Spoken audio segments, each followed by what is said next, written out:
আসসালামু আলাইকুম, সবাই কেমন আছেন? আশা করি ভালো আছেন। আলহামদুলিল্লাহ আমিও ভালো আছি। আজকে দেখাবো লাল মিষ্টি আলু দিয়ে। এরকম মিষ্টি আলু কেউ দেখছেন কি না বলবেন। আমি আজকে প্রথম দেখলাম। আর ডাটা দিয়ে রান্না করব চিংড়ি মাছ। এখন পেঁয়াজ দিয়ে দিলাম,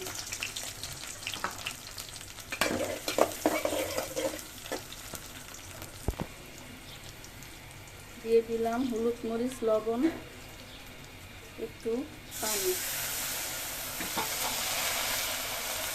তারপর একটু আদা রসুন,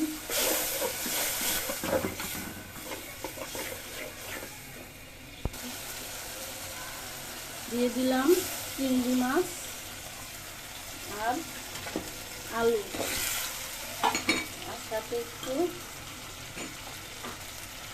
পানি দিয়ে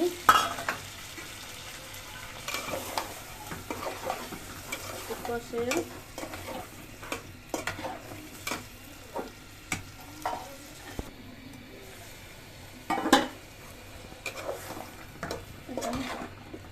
ডাটাগুলা দিয়ে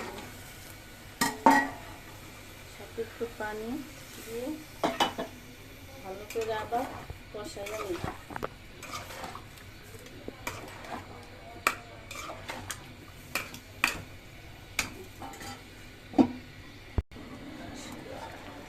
কষান হয়ে গেছে। সবাই ভাববেন এটা মিষ্টি কুমড়া, আসলেই না, এটা মিষ্টি আলু। এখন একটু পানি দিয়ে দেব,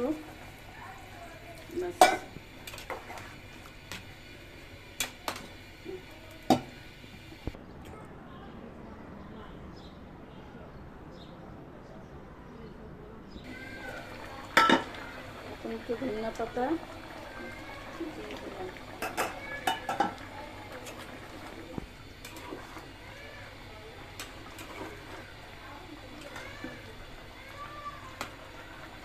একটু পরে নামায় ফেলে আচ্ছা,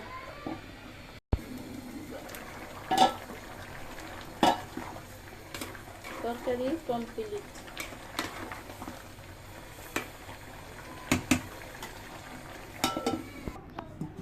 দেখুন আমার তরকারি হয়ে গেছে। সবাই ট্রাই করে দেখবেন।